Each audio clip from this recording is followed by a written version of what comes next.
Hello dear students, कैसे आप सभी लोग। मैं लालजीत यादव आप सभी का कीर्तिमान एकेडमी ऑनलाइन और ऑफलाइन संस्थान पर स्वागत करता हूं।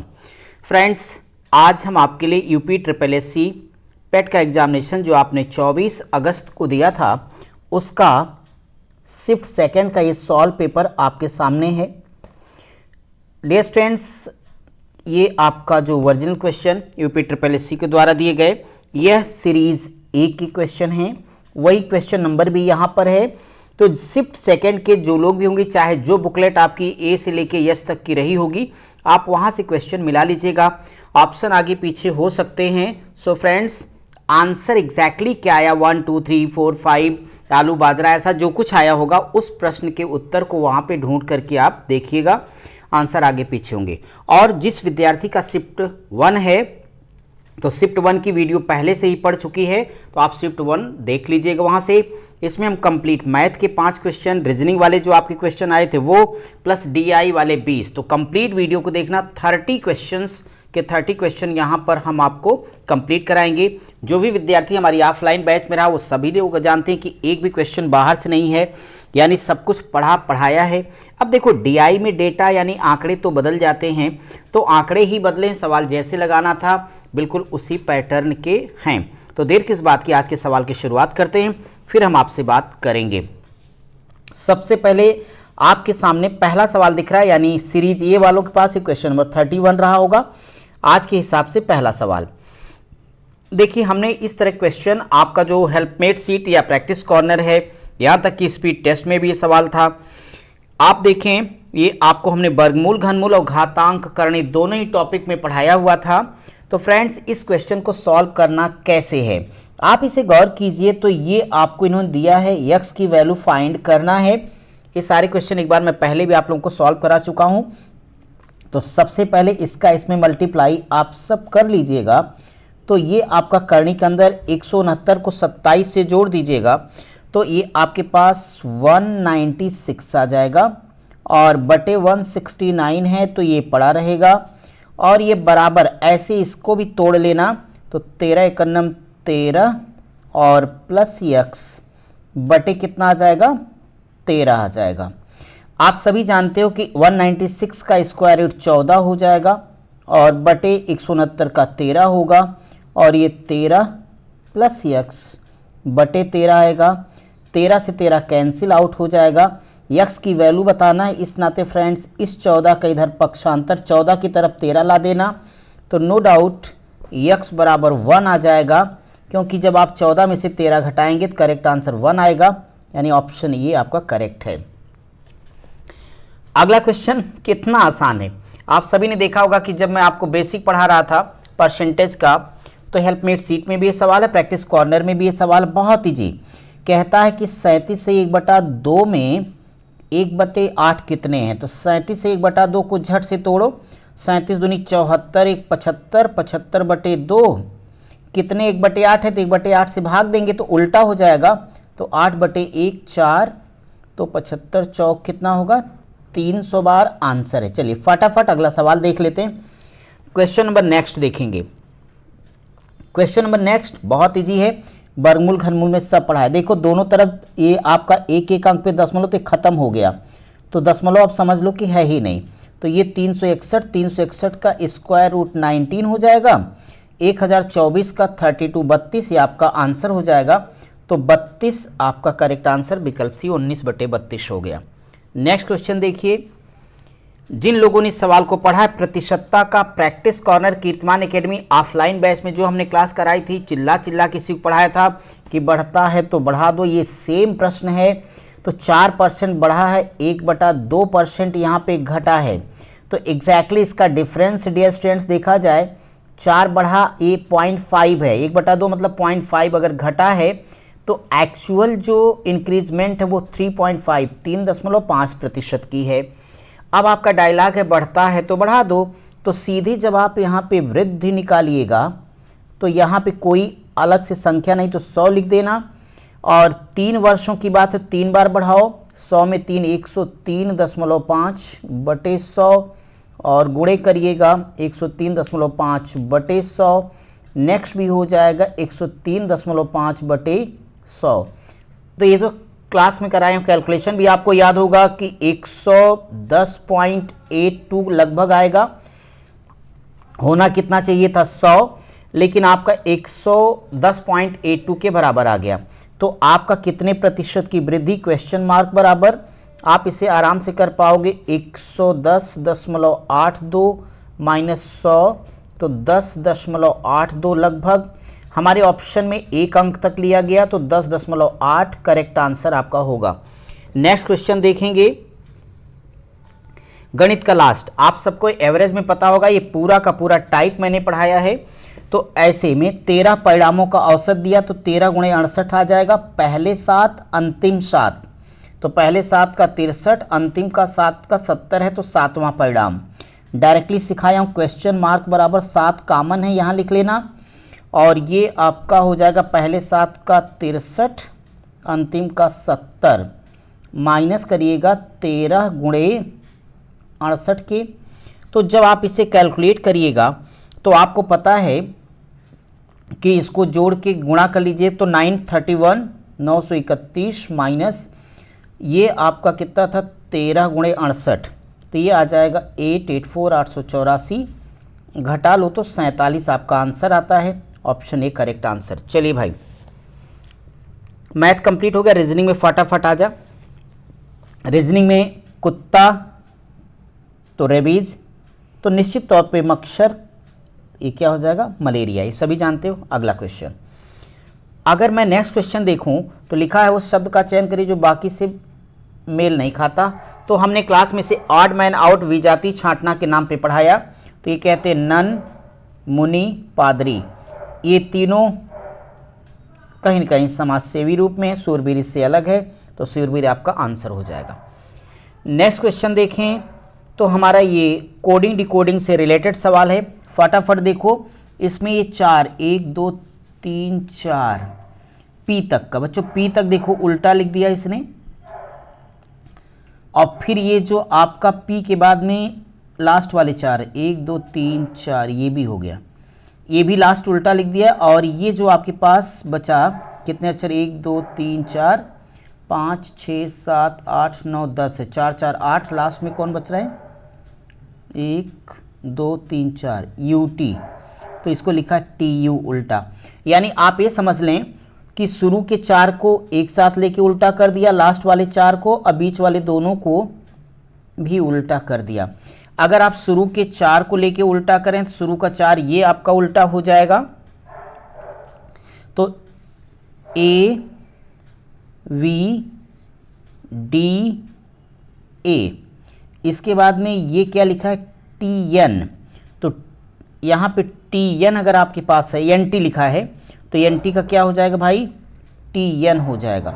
ऑप्शन मैच करते रहना।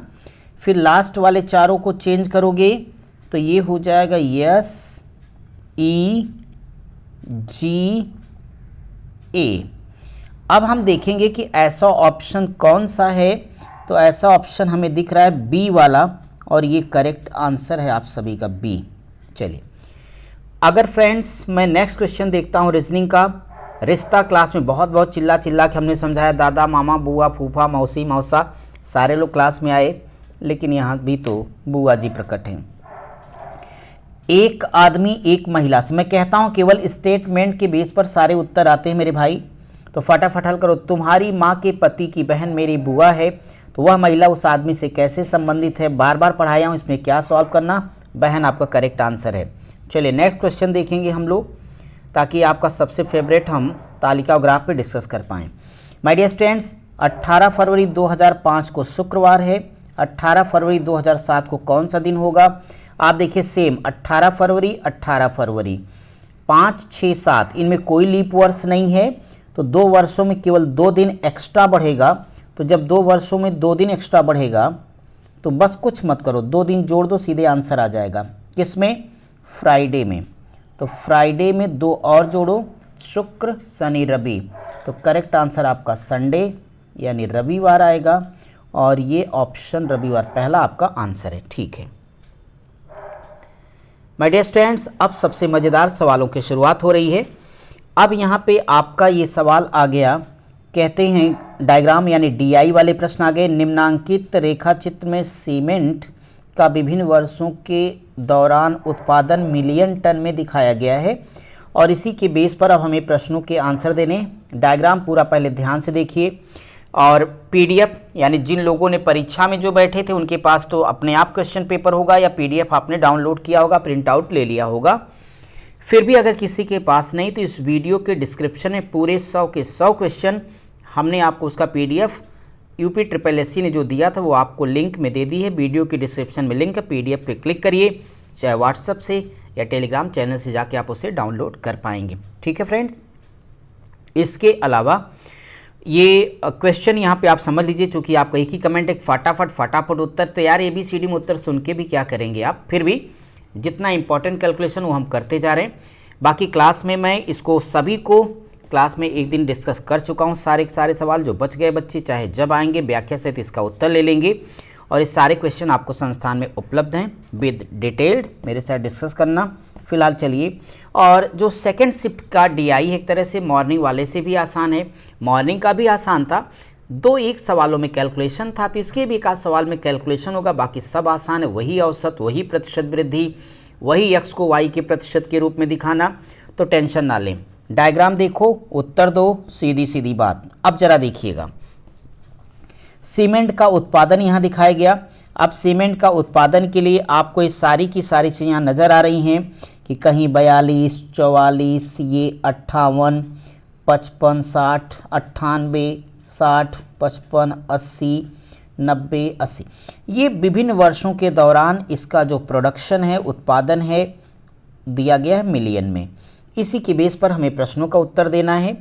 तो सबसे पहले मैं क्वेश्चन नंबर आपका ये देखता हूँ 81, उत्पादन अधिकतम स्तर तक इस वर्ष घटा। तो फ्रेंड्स ये कह रहे हैं कि उत्पादन सबसे ज़्यादा कब घटा है, ये हमें देखना होगा। ये 4 ऑप्शन दिए, तो अब इसका उत्तर तो भाई डायग्राम से ही आएगा। तो पहले हम डायग्राम आपको दिखाते हैं, आप लोग डायग्राम अपने सामने रखे रहना ध्यान से। अब हमें सारे वर्षों का चेक करना पड़ेगा। तो आप देखिए 42, 2, 44 बहुत कम घटा है यहाँ पे, फिर यहाँ पे आपका 44, 58 ये भी कम है। अगर मैं एग्जैक्टली देखूँ यहाँ पे तो घटने की बात कर रहा है, तो साफ साफ इधर का डायग्राम बढ़ते हुए गया। ये 98 से 60, ये देखो अचानक एक बड़ी कमी आपको नज़र आ रही है, फिर इसके बाद स्थिति संभलती धीरे धीरे बढ़ जाता है।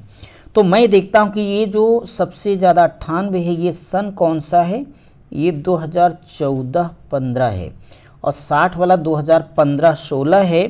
तो सवाल ये कि सबसे ज़्यादा कम कहाँ हुआ। अब अगर हम आ जाएं अपने प्रश्न पर, तो अभी हमने डायग्राम में देखा कि 2014-15 और 2015-16 में, तो 14-15 में हमने 98 मिलियन टन का उत्पादन देखा था और 2015-16 में 60, ये सबसे ज़्यादा घटने का दर थी। और ये जो इसमें 60 था वह सन था 2015-16। इस नाते इस क्वेश्चन का आंसर बी होगा, यानी 2015-16। अगर हम अपने नेक्स्ट क्वेश्चन को देखेंगे तो नेक्स्ट क्वेश्चन क्या कहता है कि उत्पादन में पिछले वर्ष, ध्यान देना, पिछले वर्ष की तुलना में किस वर्ष के दौरान अधिकतम वृद्धि हुई। अधिकतम वृद्धि के लिए एक बार फिर से चलो डायग्राम की तरफ चलें तो जाके चीज़ें समझ आ जाएंगी। थोड़ा सा अगर हम डायग्राम को ध्यान से देखें बड़ा करके तो आपको बात समझ में आ जाएगी। यहाँ पे इतना समझना होगा फ्रेंड्स कि अगर मैं 2 सनों को लेता हूँ, प्रश्न के हिसाब से तुलना करूँ, तो ध्यान से देखो 2012-13, तो 2012-13 ये है 12-13 और यहाँ पे प्रोडक्शन 55 का मेरे को दिख रहा है। ऐसे ही अगर 2013-14 में मैं देखता हूँ तो ये 90 का हो जाएगा। ऐसी स्थिति में सर्वाधिक वृद्धि की बात होगी, तो आपने 55 से 90 की वृद्धि देख ली। अब अगर मैं अपने क्वेश्चन पे सीधे आता हूँ तो क्वेश्चन नंबर मैं 82 देख रहा था, तो हमने देखा कि 2012-13 में कितना मिल रहा था भाई, 55 टन का प्रोडक्शन था और 13-14 में 90 का आ रहा था। प्रश्न था कि उत्पादन में पिछले वर्ष की तुलना में अधिकतम वृद्धि हुई। तो पिछले वर्ष की तुलना में जब अधिकतम वृद्धि की बात करोगे तो सबको दिख रहा होगा कि 2013 और 14 आपका करेक्ट आंसर हो जाएगा यहाँ पे विकल्प ए। ठीक है, चलिए अब हम नेक्स्ट नंबर देखेंगे। सवाल कहता है फ्रेंड्स कि प्रथम 3 वर्ष के दौरान औसत उत्पादन, तो प्रथम 3 वर्ष का अगर औसत उत्पादन, औसत क्या सिखाया हूं, राशियों का योग बटे राशियों की संख्या। अगर हम एक बार जल्दी से अपने डायग्राम को देख लें तो बात हमें समझ में आ जाएगी कि प्रथम 3 वर्ष, पहला 3 वर्ष कौन है, 42, 44, 58। अब हम अपने सीधे सवाल पर आ जाएं। औसत 83 नंबर के सवाल पे हम थे, तो ये हमने देखा कि औसत क्या होता है, राशियों का योग बटे राशियों की संख्या। हमने पहला देखा 42 था, फिर बोलो कितना था, 44, और फिर है 58। सब लोग फटाफट कमेंट करके अपना बताते भी रहिए, साथ ही साथ वीडियो को शेयर कर दीजिए अपने दोस्तों तक और खुद भी लगाते रहिए। अब जोड़ घटा तो लोगे ये आप लोग, फटाफट कैलकुलेट करना। 48 metric ton, answer 48 metric ton, option C correct. अगला क्वेश्चन, ये तो बहुत ही आसान है। सीमेंट का अधिकतम उत्पादन किस वर्ष हुआ। अगर हम डायग्राम देखें तो आधा सेकंड का ये उत्तर था, तो डायग्राम ये कह रहा था भाई किस वर्ष सबसे ज़्यादा हुआ, तो सबसे ज़्यादा खुल्लम खुल्ला लूट अगर मची है तो 2014-15, ये इससे ज़्यादा तो कहीं दिख नहीं रहा है ना। चलो सीधे आंसर दे दो कि ऐसा, ये 84 नंबर जो यहाँ सीरीज पे था, सीरीज ए वालों का, किस वर्ष सर्वाधिक उत्पादन था, तो ऐसा वर्ष 2014-15 है। 198 मीट्रिक टन का प्रोडक्शन दिखाया गया था। अभी आपने डायग्राम मेरे साथ देखा, आपके पास है ही, सो ये आंसर। इस डायग्राम के बेस पे जो लास्ट क्वेश्चन है उसे जरा हम कैलकुलेट करेंगे। डियर स्टूडेंट्स, अगर ध्यान दें तो वर्ष 2011-12 के दौरान उत्पादन वृद्धि प्रतिशत पिछले वर्ष की तुलना में कितना था। तो अगर आपने अपना डायग्राम ध्यानपूर्वक देखा होगा, पिछले वर्ष की तुलना करना है, तो अब आप देखिए दोनों सन बहुत ही क्लियर है। एक बार हम अगर डायग्राम पे आते हैं तो डायग्राम हमारा ये कह रहा है कि भाई देखिए 2000 इन्होंने 11-12 से पिछला कहा, तो 2010 और 11 हमारा पिछला होगा, तो 2010 और 11 पिछला ये है, इसमें 44 हो जाएगा, और 2011-12 में 58 होगा। अब हम सवाल पर आ जाएं, डाटा हमें मिल गया। तो हमने 85वें सवाल पे ये देखा था कि 2011-12, तो पिछला वाला हमारा फ्रेंड्स क्या होगा, 2010 और 11। हमारे डायग्राम में प्रोडक्शन 44 एमटी का दिया गया, जबकि 2011-12 में जो प्रोडक्शन है वो 58 का है। कहता कितने प्रतिशत की वृद्धि है, तो साफ साफ ये 14 की नज़र आ रही है। अब प्रतिशत वृद्धि बताना है, तो बार बार सिखाया हूँ वृद्धि बटे मूल मान, तो 14 बटे किसकी तुलना में 44 है, तो यहाँ पे बटे 44 करिए, प्रतिशत गुणे 100 करिए। थोड़ा काटो पीटोगे तो 2 से, अगर मैं 4 से काट देता हूँ, 4 11 4 25 होगा, कैलकुलेट कर लेंगे सब लोग। एक अप्रॉक्सीमेट 38.8% आपका करेक्ट आंसर ऑप्शन ए हो जाएगा। ठीक है फ्रेंड्स, अच्छे समझ में आ रहा है, कोई डाउट तो नहीं किसी को। चलिए आगे बढ़ते रहेंगे हम लोग। वाह, अगला क्वेश्चन हमारे पास अब आ गया यहाँ के हिसाब से 86 से 90। तो इसमें लिख क्या रहे हैं ये देख लेते हैं। दिया गया ग्राफ वस्तु यक्स के आयात, वस्तु का नाम ही यक्स है, 2013 से 19 के मध्य करोड़ रुपए में दिखाता है। ठीक है, ये यक्स हो गया, ये उसका इंपोर्ट है, इंपोर्ट का प्रोडक्शन कहीं 700, 900, ये 1200, 1300, 2000, ये सारा डेटा और वर्ष दिया गया। आइए इसके बेस पर सवालों को देखते हुए आगे बढ़ेंगे। सबसे पहले अगर मैं ये 86 नंबर का प्रश्न देखूं तो कहते हो 2014-15 से 2015-16 में यक्स के आयात में प्रतिशत वृद्धि, इन दोनों वर्षों में प्रतिशत वृद्धि दिखाना है। तो जरा डायग्राम की तरफ हम बढ़ें तो आप देखिएगा 2 हमारे पास वर्ष मिल रहे हैं। अगर ये 2 वर्ष हैं तो आपको एक बात समझ में आती है कि 2013-14 की बात किया, तो 2013-14 नहीं, 2014-15, 2015-16, 2014 और 15, 2014-15 ये है, या 900 है। डायग्राम थोड़ा ध्यान से देखना। 2015-16 में डाटा कितने का, 1200 का। बस आइए क्वेश्चन पे, आंकड़ा हमें मिल गया, हम सवाल को अब लगा लेंगे।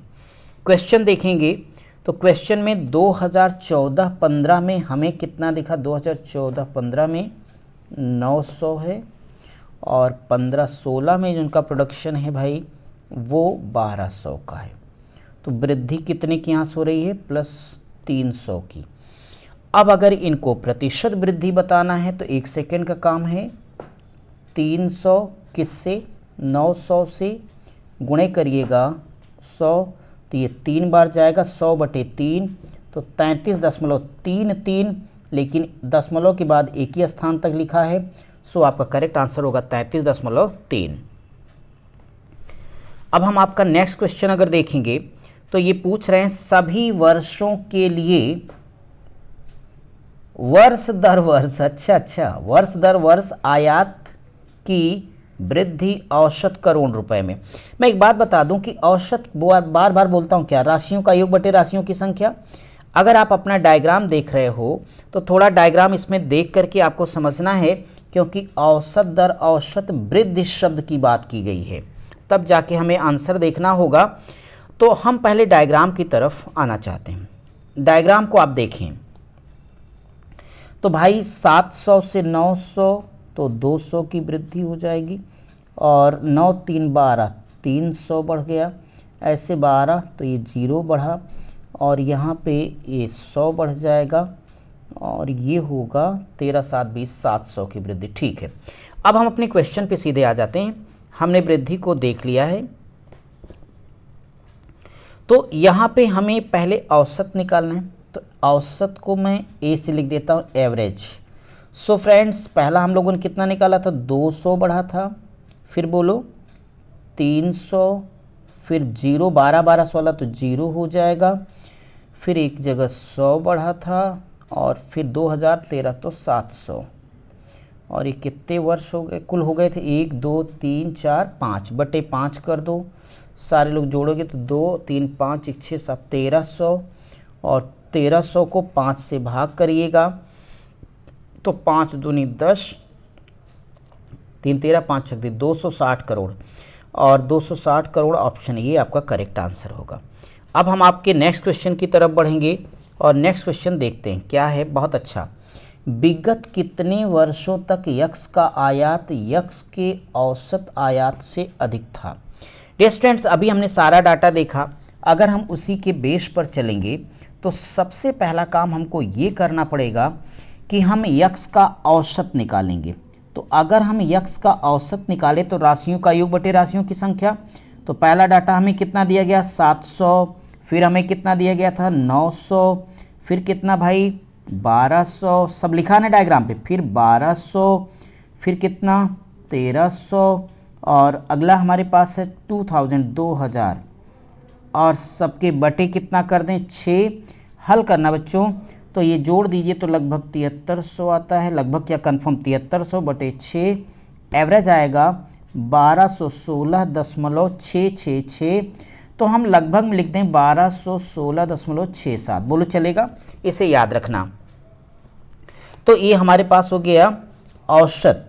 तो एवरेज हमने निकाला था भी 1216.67। चलो आगे भी ज़रूरत पड़ेगी तो यूज़ करूँगा।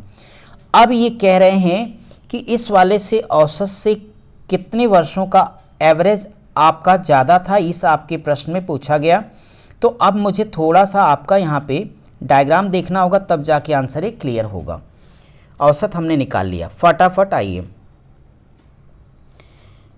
आप लोग हमें बताएं कि एवरेज पिछले सवाल में हमने निकाला 1216.67, तो किनका इससे ज़्यादा है, तो कम से कम 1200 वाले तो ये सारे कैंसिल हो गए, 2 ज़्यादा हैं, एक ये वाला एक ये वाला, तो यानी ये 2017-18 और 2018-19 हैं, ऐसे 2 वर्ष हैं। चलिए, तो अब हम अपने इस 88 नंबर का जो क्वेश्चन है इसको ध्यान से देखें।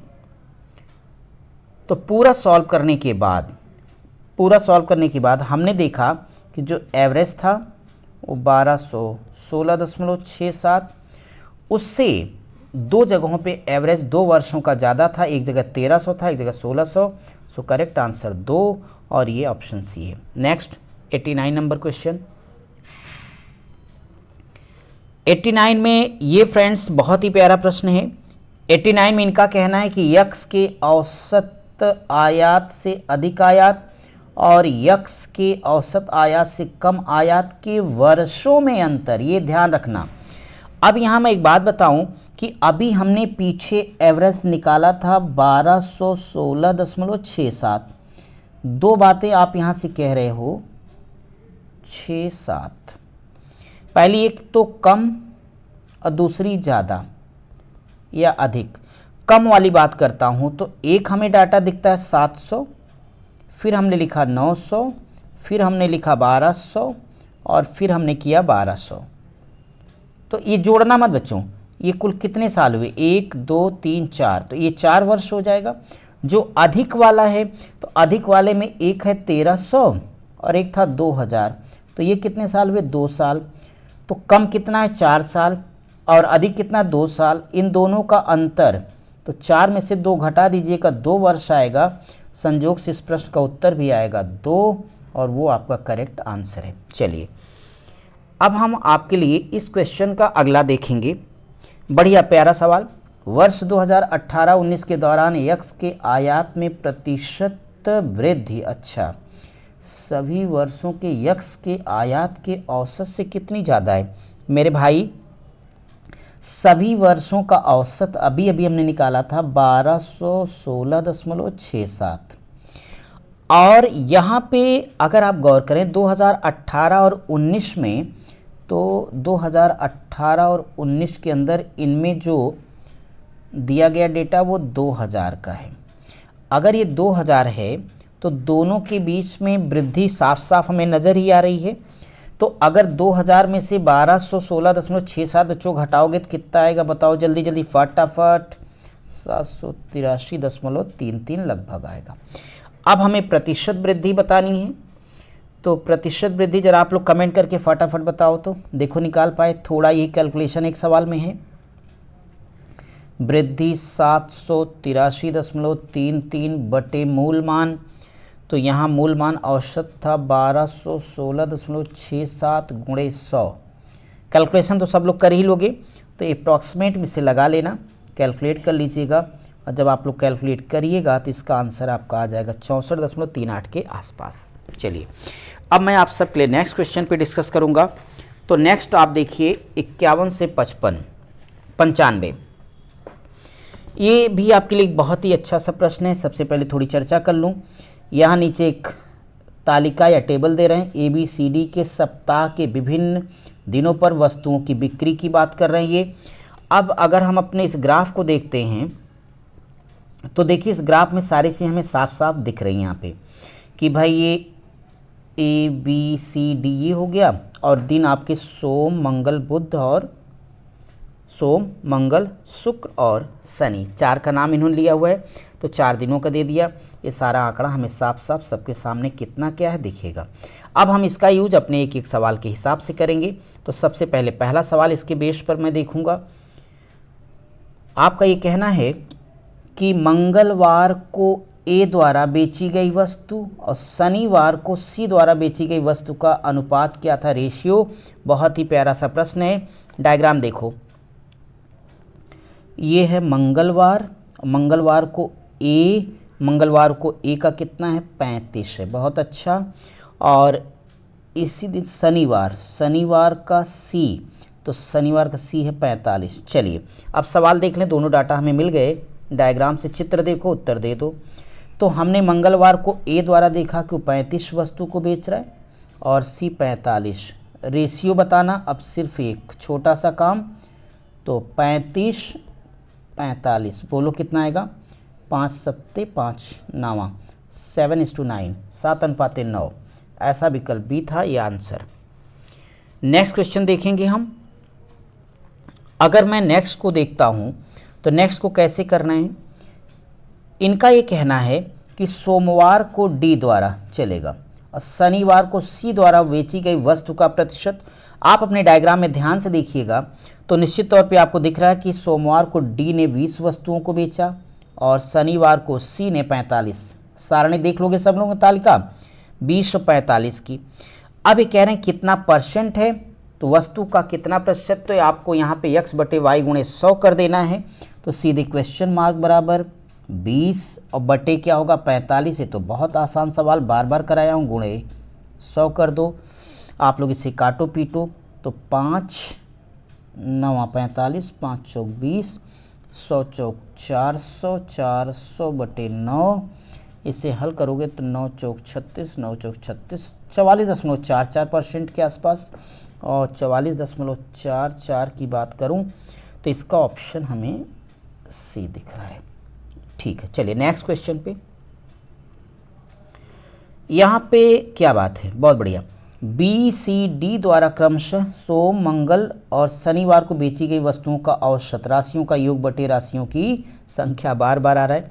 आप सभी देख पा रहे होंगे कि अगर बी की कितनी वस्तु बेची तो हमारे तालिका में 45 दिया गया। अगर मैं सी के द्वारा बात करता हूं तो 48 दिया गया, डी के द्वारा 40 दिया गया। राशियों का योग बटे राशियों की संख्या तो भाई 3 दिन हो जाएगा, सभी जोड़ो तो 8 4 12 12, तो यहाँ से हो जाएगा हमारे पास कितना की 40, 8 5 13 हो जाएगा, और 4 3 12 1 13, 133, 133 बटे 3 हो जाएगा। तो 3 चौक 12, 3 चौक 12 13, 3 त्रिक 9, 44.33, ऑप्शन ए आपका करेक्ट आंसर होगा। चलिए 94, यानी इस डायग्राम पे चौथा सवाल। चौथे में कहते हो सप्ताह के सभी 4 दिनों में डी द्वारा, किसके द्वारा, डी द्वारा बिक्री की तुलना में बी वस्तु की बिक्री में कितने प्रतिशत की वृद्धि आई। ठीक है माय डियर स्टूडेंट्स, अगर डी द्वारा बी की बिक्री, तो आप अगर अपनी तालिका को देखोगे तो सारा डेटा आपके पास लिखा है। डी की बात करूं तो इसने पहले 20 दिया, फिर यहां से उसने 26 दिए, इसके बाद ये हमारा 41 हो जाएगा 41 का, और फिर ये 40 का हो जाएगा, यही लिखा हुआ है। अगर ये सारा हम जोड़ दें तो 127 आ रहा, राइट। ऐसे अगर मैं बी की बातें करूंगा तो आप सबको पता है कि बी ने एक बार 45, फिर वस्तु बेची 40, 45 के बाद इसने 50 बेचा है। ठीक है, 45 50, फिर अपने डायग्राम में दिख रहा है ये 28 40। बच्चों ध्यान से आप लोग देख लेना, चूंकि तालिका आपके पास है, मैं जोड़ देता हूं तो 163 आ गया। अब अगर मैं यहाँ वृद्धि देखूं तो 127 से 163 में जल्दी बोलो कितने हो रही, 36 की वृद्धि हो रही, राइट। तो ये 36 हो गया। प्रतिशत वृद्धि तो 36 बटे कितना 127 और गुणे 100 कर दो। अब इसे आप लोग हल तो कर ही लोगे, तो हल करना है अप्रॉक्सीमेट, ये आपका आएगा 28.3 के आसपास। तो आपका करेक्ट आंसर इसमें हो जाएगा 28.3%। चलिए अगला सवाल।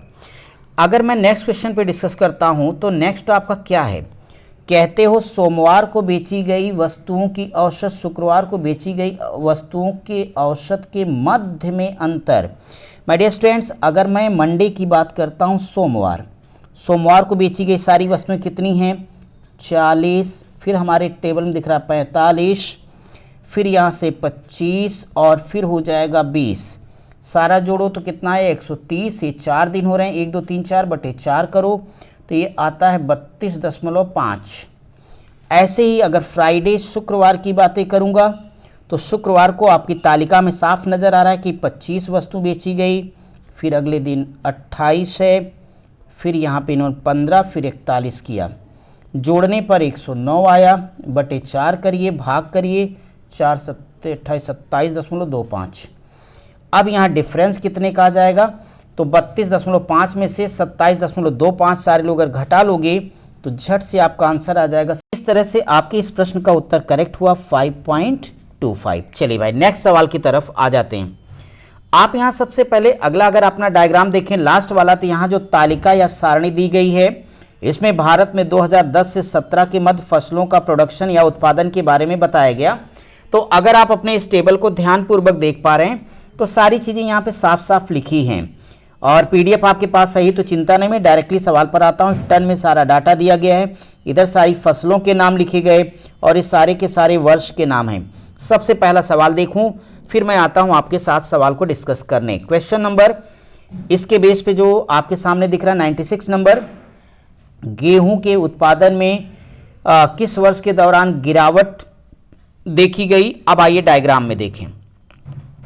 अगर मैं गेहूं में गिरावट की बातें करता हूं तो इतना आप सबको साफ दिख रहा होगा कि गेहूं, पहली बात तो गेहूं कहां, ये है, ये गेहूं हो गया। गेहूं के उत्पादन में अगर गिरावट की बातें करता हूं तो देखो 6021 से 7010 यहां भी वृद्धि दिख रही है, यहां पर भी वृद्धि हुई। लेकिन आप देखें 2012 से 13 में ये भी वृद्धि दिख रही है, लेकिन 2012-13 तो ये देखो 7112 से 7056 हो गया, तो 12-13 की तुलना में ये पहले से क्या होगा, कम हो जाएगा। और बाकी कम तो आगे भी हुआ है, लेकिन जो हमारे ऑप्शन हैं वहां के हिसाब से अगर आंसर मैं लेता हूं तो हमारे इस क्वेश्चन का आंसर अपने आप हो जाएगा कौन सा, 2013-14 ये उत्तर होगा। क्योंकि फ्रेंड्स यहाँ एक शब्द स्टार्टेड लिखा हुआ था, जिसका अर्थ यह भी था कि शुरुआत में या पहली बार गेहूं की गिरावट कहां कम दिखाई दे रही, 2013-14। हालांकि आगे भी एक दो बार दिख रही थी, ना तो वो ऑप्शन में ना ही प्रश्न की भाषा से वो संबंधित है, इस नाते इसका आंसर आपका करेक्ट ए हो गया। नेक्स्ट क्वेश्चन देखेंगे। अगर नेक्स्ट क्वेश्चन की मैं बात करता हूं तो यहां कहते हैं कि इनमें से किस फसल में 2013 से 17 के मध्य में लगातार उत्पादन में वृद्धि दर्ज की गई। अब ये चार ऑप्शन दिए गए भाई, मक्का, जौ, दालें, बाजरा, इसमें किस में होगा। अब अगर हमने अपने डायग्राम को ध्यानपूर्वक देखा तो आप सभी को एक बात समझ में आएगी कि 2013 से 17 जो ये बात कह रहे हैं, डायग्राम दिख रहा है सबको, तो एक तो बाजरा में साफ साफ वृद्धि दिख रही है, दूसरा आलू में दिख रहा है वृद्धि लगातार, और दोनों है। तो अब देखो क्या ऑप्शन में आलू बाजरा है? नहीं जी, कौन है? बाजरा है। तो विकल्प के हिसाब से इस प्रश्न का उत्तर होगा बाजरा, वरना आलू और बाजरा दोनों में ही लगातार हमें वृद्धि दिख रही है। विकल्प में बाजरा था, इस नाते हमने बाजरा दिया। ऐसे ही फ्रेंड्स अगर अगला मैं देखूं तो ये भी प्यारा प्रश्न है। 2010-11 से 2016-17 की अवधि में आलू का औसत उत्पादन कितना टन? अब यार आलू वाला कॉलम में एक बार चलिए मैं डायग्राम में जल्दी से आपको दिखा दूं, क्योंकि औसत राशियों का योग बटे राशियों की संख्या होगा। तो आलू मतलब लालू प्रसाद, तो आलू भैया ये रहे सारे आंकड़ा, ये सारे डिजिट हमें जोड़ देने डियर स्टूडेंट्स। अगर इस सारे डिजिट को हम जोड़ देंगे तो अप्रॉक्सीमेट जोड़ो सब लोग फटाफट, कितने आ रहा है ये, तो आपका 0 0 2 2 5 7 7 5 12 12 5 17, तो जोड़ लीजिए 2057 के आसपास आएगा। चलिए औसत निकाल लेंगे। क्वेश्चन नंबर 98 फटाफट देखेंगे हम लोग। तो आपका ये जो क्वेश्चन है, आलू का जो टोटल उत्पादन अभी हमने जोड़ा था वो था 2057 का। कुल कितने साल हैं? तो 7 होंगे। इसको भाग करिएगा तो भाग तो कर लेंगे ना सारे लोग, अच्छा है। तो 7 दूनी 14, 7 9 63, 7 3 21, ठीक है। तो 293.86 अप्रॉक्सीमेट कोई ऑप्शन है क्या भाई? ये ऑप्शन होगा विकल्प बी, आंसर है 99 नंबर। तो अगर इस क्वेश्चन को हम देखें, यहां लिखा है कि 2016-17 के मध्य किस फसल के उत्पादन में पिछले वर्ष की तुलना में गिरावट दर्ज की गई। तो डियर स्टूडेंट्स अगर हमने अपना डायग्राम देखा तो डायग्राम में हमें दिख रहा था चावल में भी कमी हो रही प्रश्न के हिसाब से, मक्का में भी कमी हो रही है, साथ ही साथ दाल, चित्र से ही इसका उत्तर आ जाएगा। ऐसी सिचुएशन में आप देखें तो हमारे ऑप्शन में केवल इनमें से मैच कौन कर रहा है? चावल मैच कर रहा है और कोई नहीं मैच कर रहा है। अगर चावल के उत्पादन की बात करता हूं तो 2016-17 और 2015-16, तो 2015-16 में देखो तो यहाँ पे 826 दिया गया हमारे टेबल में, और 2016-17 में तो 2016-17 यहाँ पे 812 है। साफ साफ कमी हमें दिख गई, इस नाते ये गिरावट होगी। अब विकल्प के हिसाब से उत्तर हमारा चावल होगा, जबकि कमी किसमें चावल, मक्का, दाल में है बच्चों, ये ध्यान रखना। विकल्प में जो उपलब्ध होगा वहां से मुझे उत्तर देना था। प्रेजेंस ऑफ माइंड पर आधारित सवाल था। फिलहाल चलिए सीरीज का अंतिम सवाल की तरफ हम बढ़ते हैं। उम्मीद करता हूं कि अच्छे से आपको चीजें समझ में आ गई होंगी। फटाफट मेरे शूरवीरों, क्या बात क्या है? आलू का उत्पादन 2015-16 में 2010-11 का अंदाजा कितना गुणा है? तो जब गुणा कहेगा भाग दो उत्तर लो, क्या करो भाग दो उत्तर लो। 2015-16 में देखिए आलू का कितना है, 400 है, और साथ ही साथ 2010-11 की बात करूं तो 210 है। तो कितना गुणा पूछ रहा है, तो क्या करना आप लोग, सीधे सीधे इसको 400/210 करके जल्दी बोलो सब लोग। तो 400/210 अंतिम सवाल कर लिया जाए। 40 बटे अपने पास 21 आएगा, इसमें भाग आप लोग दे पाओगे तो ये हो जाएगा 21 से करना 21, यहाँ कैलकुलेट करना 1.90, तो 1.9, और ये ऑप्शन आपका विकल्प डी है। ये था आपका अंतिम प्रश्न। तो इस तरीके से फ्रेंड्स शिफ्ट सेकंड के हमने सारे के सारे सवालों का डिस्कस कर दिया है, और किसी तरह की किसी प्रश्न में कोई भी प्रॉब्लम है तो आप बेहिचक हमें कमेंट करिएगा। साथ ही साथ जो बच्चे हमसे जुड़े हैं ऑफलाइन, उनकी बैच अब पूरी तरीके से चलना शुरू हो चुकी 26 तारीख से, वो सारे लोग यथाशीघ्र अपनी क्लास को ज्वाइन कर लें, अपनी अपनी सीटों पर बैठें। जो भी नया विद्यार्थी ऑनलाइन पढ़ना चाहता है तो भी वीडियो के डिस्क्रिप्शन में फ़ोन नंबर है, उसकी बैच भी हमने फ्रेश स्टार्ट कर दी है। आप यथाशीघ्र हमसे संपर्क करके एडमिशन ले सकते हैं मामूली सी फीस पर। और साथ ही साथ जो लोग ऑफलाइन पढ़ना चाहते हैं वो उनके लिए मॉर्निंग में 9 बजे से फाउंडेशन बैच उपलब्ध, जिनको डिटेल में पढ़ना है, एसएससी प्री मेन किसी भी कंपटीशन में बैठना है, मैथ की फाउंडेशन बैच को ज्वाइन कर लें। लेकिन जिन स्टूडेंट्स को अभी आगे नवंबर दिसंबर में लेखपाल देना है, एसएससी जीडी देना है, यूपीएसआई देना है, वो हमारी शाम की 5 बजे की बैच में आ सकते हैं। चलिए आप सभी को बहुत बहुत स्वागत होगा क्लासेस में आने के लिए। आज का वीडियो और क्लास को ध्यान से देखिएगा। Thank you.